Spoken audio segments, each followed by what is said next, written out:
5째 인을 떼실 때에 내가 보니 하나님의 말씀과 저희의 가진 증거를 인하여 죽임을 당한 영혼들이 제단 아래 있어 큰 소리로 불러 가로되 거룩하고 참되신 대주제여 땅에 거하는 자들을 심판하여 우리 피를 신원하여 주지 아니하시기를 어느 때까지 하시려나이까 하니 각각 저희에게 흰 두루마기를 주시며 가라사대 아직 잠시 동안 쉬되 저희 동무종들과 형제들도 자기처럼 죽임을 받아 그 수가 차기까지 하라 하시더라. 사랑하는 성도 여러분, 시청자 여러분, 오늘 본문이 나오는 6장부터는 장차 성도들이 공중으로 들림받은 후 이 땅에서 7년 환란이 진행되고 있는 내용입니다. 사도 요한이 환상 중에 보니 마지막 때까지의 일들이 기록된 책이 있고 그 책은 7인으로 봉해져 있었지요. 주님께서 그 인을 하나하나 떼실 때마다 7년 환란의 상황들은 더 깊어지고 있습니다. 그렇다고 해서 7년 환란 동안 이 땅에 내리는 재앙들을 주님께서 임의대로 내리신다는 뜻은 아닙니다. 인류가 그동안 자기 악과 욕심으로 행한 일들이 기한이 차게 되자 공의에 의해서 여러 가지 재앙으로 열매를 맺게 되는 것입니다. 이미 공중으로 들림받은 성도들은 혼인잔치에 들어가 너무나 행복한 시간을 보내고 있지만 이 땅에서는 전쟁과 자연재해와 질병 등 각종 재앙이 점점 더 심해만 갑니다. 그런 와중에 들림받지 못한 사람들 중에서 어찌하든 구원의 길을 찾으려는 사람들이 있어서 그들이 순교당하게 되는 일들이 일어나지요. 오늘 본문에 보면 바로 이렇게 순교한 사람들이 등장합니다. 9절에 5째 인을 떼실 때 내가 보니 하나님의 말씀과 저희의 가진 증거를 인하여 죽임을 당한 영혼들이 제단 아래 있어 했지요. 7년 환란이 시작되면서부터 전쟁이나 자연재해 등으로 죽는 사람들이 많지만 오늘 본문에서는 그런 사람들을 말하는 것이 아니며 바로 믿음을 지키기 위해 순교한 사람들을 말합니다. 이들은 참 믿음을 갖지 못했기에 주님께서 재림하셨을 때 휴거되지 못하고 7년 환란 중에 떨어진 영혼들입니다. 그들 중에는 한때 주님을 믿고 은혜를 받았지만 그 은혜가 식어져서 세상으로 떠난 사람들도 있고 교회를 다닌다 하면서도 영적인 믿음이 없이 세상 정욕대로 살았던 사람들도 있습니다. 여러분, 한때는 아주 충만하게 달려가고 기도하고 찬양하고 모임에도 애쓰겠던 사람들이 그 은혜가 떨어지면 세상 것이 들어오기 시작하고 기도가 쉬어지고 하면서 그 하나님을 사랑해서 또 은혜, 믿음에서 멀어져 가는 걸 봅니다. 자, 이렇게 세상을 취하며 살아가다가 어느 순간 주변에서 성도들이 사라지자 자신들이 휴거되지 못한 것을 깨달은 것입니다. 그리고 이렇게 남겨진 사람들에게는 참담한 절망과 공포가 엄습합니다. 휴거가 무엇인지, 이제부터 자신들에게 임하게 될 재앙과 지옥의 고통이 어떤 것인지를 지식으로는 들어서 알고 있기 때문입니다. 이들은 이미 이런 일들에 대해 말씀을 들었지만 마음으로 믿어지지가 않았기에 결국 쭉정이와 같은 신앙생활을 해왔습니다. 그런데 실제로 휴거가 일어나는 것을 보자 하나님의 말씀이 참이었다는 것이 그제서야 믿어지고 두려움이 임하게 된 것입니다. 그러나 때는 이미 늦었고 그들이 들림받을 수 있는 길은 없습니다. 다만 한 가지 구원의 가능성은 남아있지요. 그것은 바로 순교에 이르기까지 주님의 이름을 부인하지 않고 믿음을 지켜내는 것입니다. 예를 들면 짐승의 표를 받지 않으려고 하다가 순교하는 경우도 있지요. 여러분도 짐승의 표라는 것에 대해서는 많이 들어보셨을 것입니다. 짐승의 표에 대한 자세한 내용은 13장에 가서 증거할 것인데 오늘은 대략적으로만 간단히 살펴보겠습니다. 짐승의 표란 간단히 말해 장차 적그리스도의 세력이 권세를 잡게 될 때에 그들이 사람들을 통제하는 수단입니다. 곧 바코트에 각 사람의 개인 정보를 담아서 그 바코트를 사람의 몸에 심어주므로 그가 어디를 가는지 무엇을 하는지 컴퓨터로 감시할 수 있는 시스템이지요. 그런데 계시록 14장 11절에 보면 그 고난의 연기가 세세토록 올라가리로다. 짐승과 그의 우상에게 경배하고 그 이름의 표를 받는 자는 누구든지 밤낮 쉼을 얻지 못하리라 했습니다. 7년 환란 때 짐승의 표를 받는다는 것은 결국 적그리스도의 세력에 동조하고 짐승과 그 우상에게 경배하는 결과가 됩니다. 그리고 이는 주님을 부인하는 것이 되지요. 그러므로 믿음을 지키려는 사람들은 짐승의 표를 받지 않으려고 하지만 적그리스도의 입장에서는 그것을 용납하지 않습니다. 믿는 사람들이 표를 받지 않으려고 아무리 도망하고 숨는다 해도 적그리스도의 세력들은 집요하게 추적하여 온갖 고문과 위협으로 표를 받게 합니다. 이런 어려움 속에서도 모든 핍박과 고통을 끝까지 믿음으로 이겨내고 순교할 때라야 간신히 구원을 받을 수 있는 것입니다.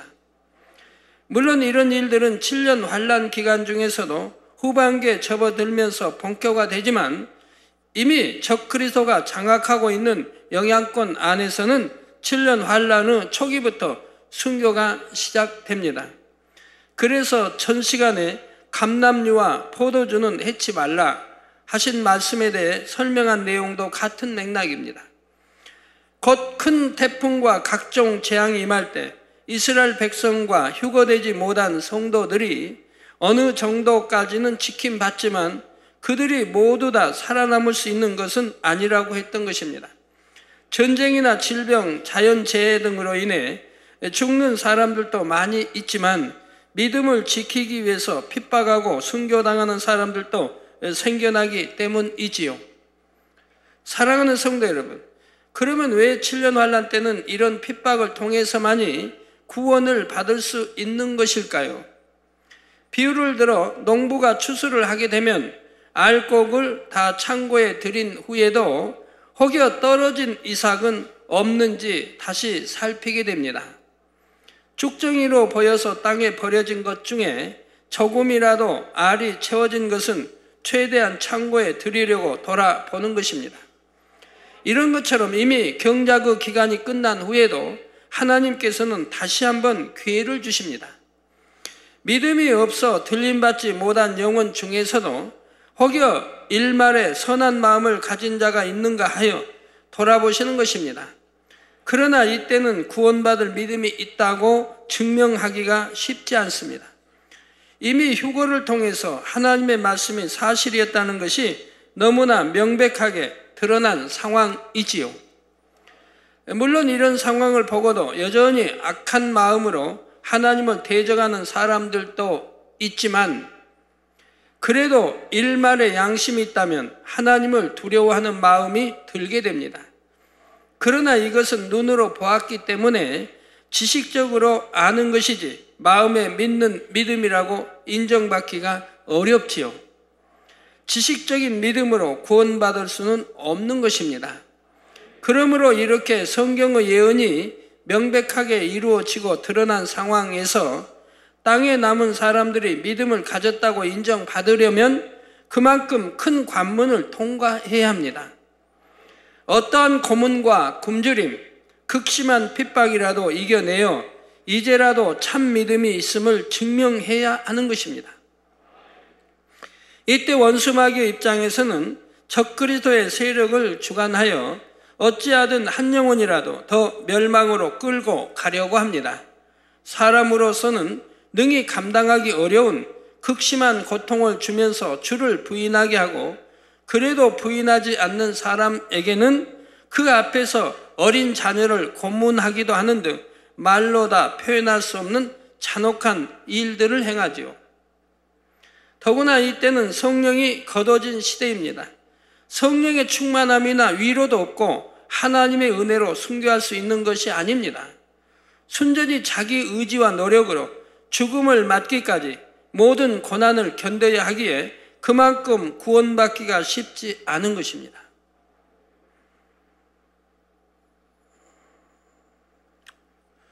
그 고문이 얼마나 심한지 옛날에 말씀드렸는데 기억들 하시는지 모르겠네요. 처음에 오신 분들 좀 소름 끼치니까 하지 말죠.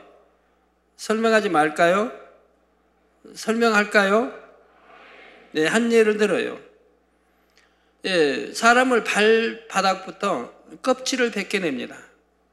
발바닥부터 양발 껍질을 벗겨 올립니다. 사람을 죽지 않게 고문합니다. 급소는 피해서 죽지 않도록 고문해요. 그 고문을 견디지 못해서 줄을 부인하게 하고 또 이 바코트를 받도록 666표를 받도록 하기 위해서라 이 말입니다. 죽어버리면 안 되니까, 순교가 되니까. 그래서 껍질을 이렇게 벗겨내요. 그리고 그래도 항복하지 않으면 급소에다가 정말 상상이 어려운 인두로 달궈서 지진다든가 그렇게 해서 그래도 항복하지 않으면 쭉 올라와서 또 배꼽에 이런 식으로 고문을 해갑니다. 가지가지 방법을 다 동원해서 최대한 예수를 부인할 수 있도록 고문을 해갑니다. 결국은 고통을 이기지 못해 항복하게 되죠. 항복하면 지옥 간다는 거 알면서도 그 고통을 견뎌내지 못해서 항복을 하게 됩니다. 결국 표를 받는다든가 아니면 예수를 이제 부인하게 되고 부인하면 이제 표를 받는 거죠.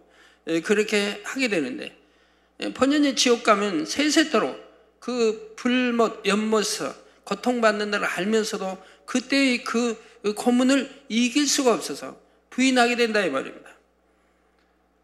옛날 제1차 대전, 2차 대전 또 우리나라도 36년 여러 가지 그 고문 얼마나 방법들이 많습니까? 그러나 현대는 최대한 사람이 최고의 고통을 받을 수 있는 그러한 고문 방법을 알기 때문에 그런 도구들을 동원하여 고문을 하게 됩니다. 여자의 고문 방법이 다르고 남자의 고문 방법이 다르고 어린아이의 고문 방법이 다릅니다.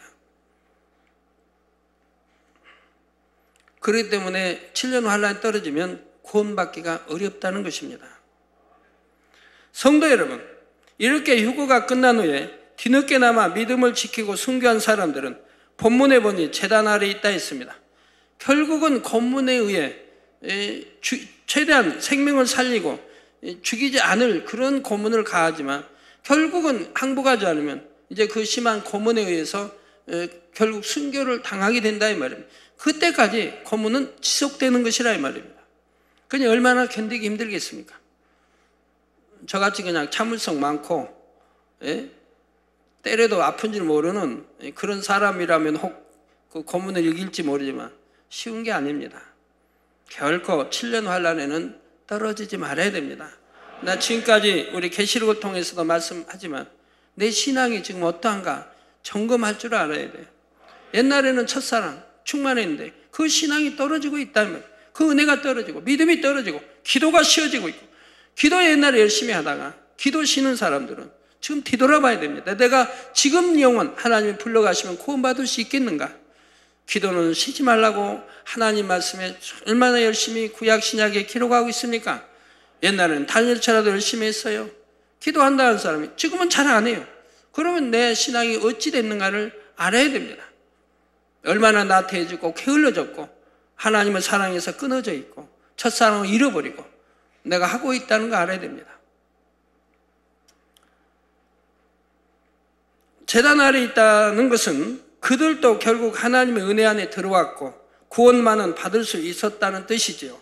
그러나 이들은 자기 의지 속에서 순교하여 간신히 구원만 받았을 뿐입니다.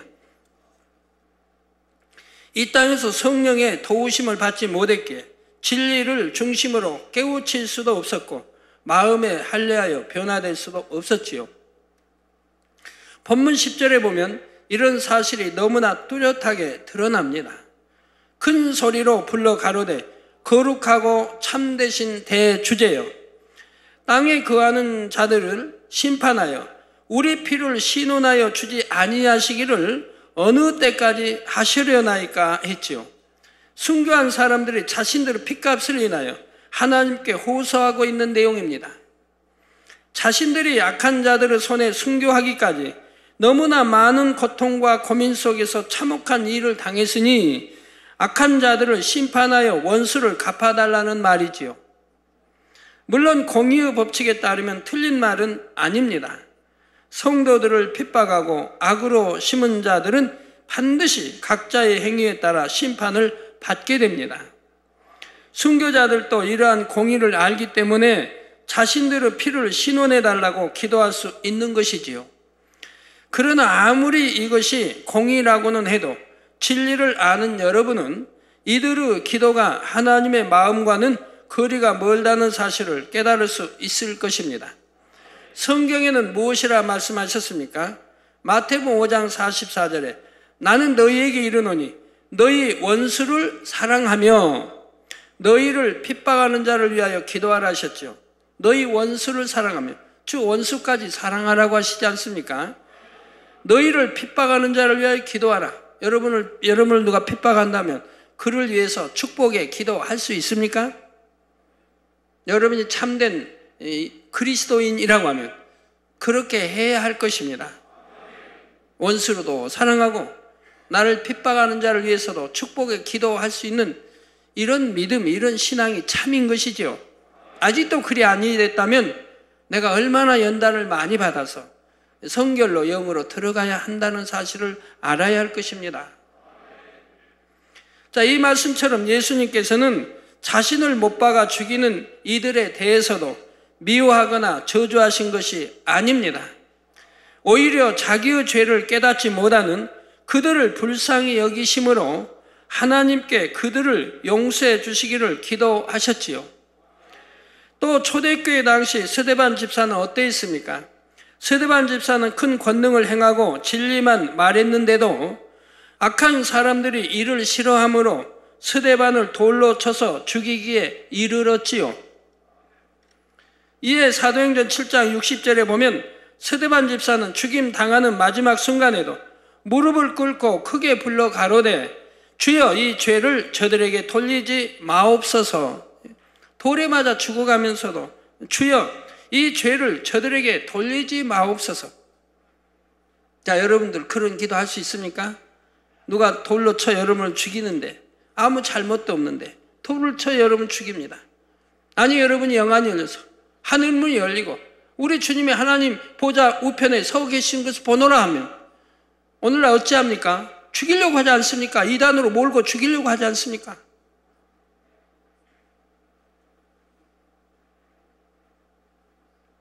여러분 만약 그렇게 영안이 열려 무한 단물터에 가서 영안이 열리고 얼마나 해외에서도 많은 분들 오셔서 영안이 열려서 봅니까? 천사, 큰 천사, 그 많은 영이 있거든.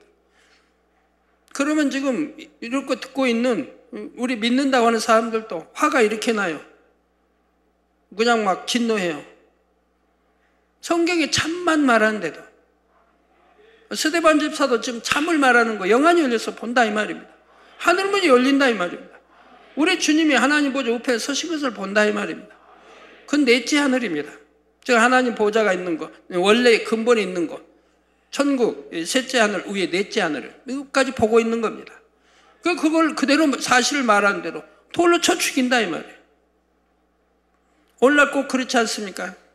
여러분 얼마나 많이 보고 직접 성경에 있는 기사표적 권능들을 보고 체험하는 이 재단 아닙니까? 그러니까 그렇게 죽이려고 한다 이 말이에요. 물론 지금 그런다는 게 아니고 예전에 그랬다 이 말입니다. 그러나 스데반 집사는 주여 이 죄를 저들에게 돌리지 마옵소서. 이렇게 성결되어 하나님을 닮은 사람은 아무리 억울하게 순교를 당했다 해도 그 원수를 갚아달라는 기도는 하지 않습니다. 오히려 용서해달라고 기도를 하지요. 또 온전히 성결되지는 못했다 해도 조금이라도 마음에 할례를 한 사람이라면 육을 벗고 주님 앞에 서게 될 때는 어떤 미움이나 원망을 갖고자 하지 않습니다. 오히려 주님 앞에 죄송할 뿐이지요.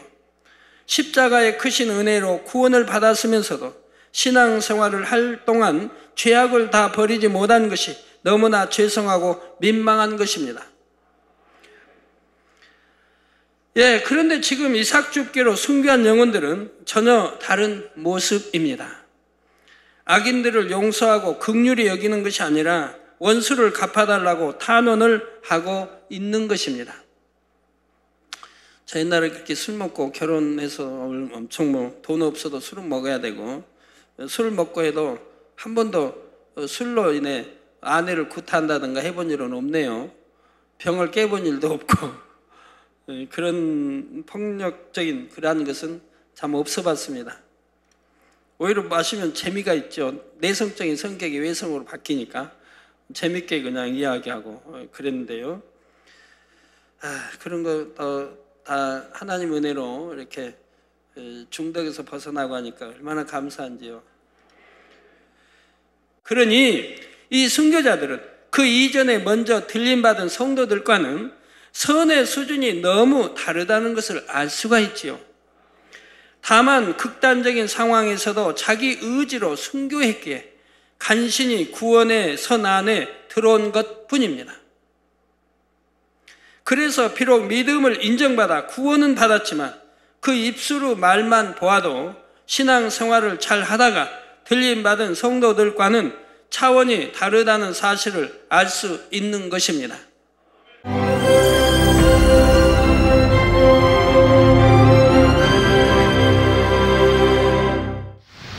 할렐루야. 전능하신 사랑의 아버지 하나님, 이 시간 기도받는 모든 성도님들 위해 안수하여 주옵소서. GCN 방송 시청자들이 인터넷과 화상을 통해 기도받는 지교회와 지성전 그리고 전세계 하나님의 자녀들 위에도 시공간을 초월하여 역사하여 주시기를 원합니다. 믿어지는 믿음을 주시고 부정적인 생각과 의심의 세력을 물리쳐 주옵시며 모든 시험 환난도 물리쳐 주옵소서. 머리부터 발끝까지 오장육부, 뼈, 마디마디, 온몸의 신경, 조직, 세포 등 아픈 곳마다 성령의 불로 태우시고 근본의 빛으로 역사하여 주옵소서. 예수 그리스도의 이름으로 명하노니 원수마귀 사단 모든 질병, 균, 연약함아 물러가라. 빛이 임하라.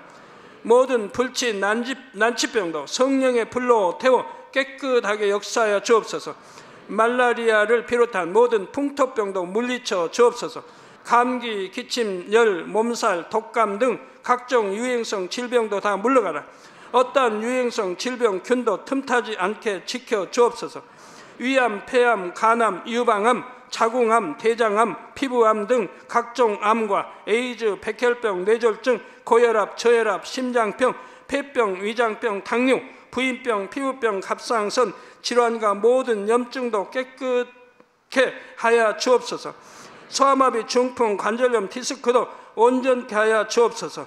요통, 두통, 신경통을 비롯한 모든 통증은 사라질지어다. 간질, 자폐증, 우울증, 조울증, 노이로제 등 모든 정신질환도 물러가라. 모든 마비된 것도 풀어지고 일어나 걷고 뛸지어다. 눈도 잘 보이게 하옵시고 귀도 잘 들리게 하여 주옵소서. 소경은 눈을 뜨고 기머거리는 들으며 벙어리는 말할지어다. 각종 사고, 후유증도 깨끗게 하시고 부러진 뼈도 붙여 주옵소서. 화상 입은 것도 온전케 하옵소서. 화기야 물러가라. 열도 물러가라. 아버지 흉터도 나지 않게 역사해 주시기를 원합니다. 마약을 비롯하여 각종 약물과 독극물 중독도 깨끗함을 입을지어다. 죽은 신경과 세포가 살아나며 죽은 자도 살아나게 하여 주옵소서. 잉태의 축복도 주시기를 원합니다. 잉태 축복을 받으라. 예수 그리스도의 이름으로 명하노니 원수마귀 사단아 하늘 공중 곳에 잡은 악의 영들아 물러가라.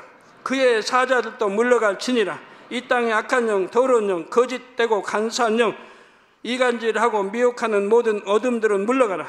모든 흉악의 결박을 풀고 어둠아 물러가라. 빛이 임하라.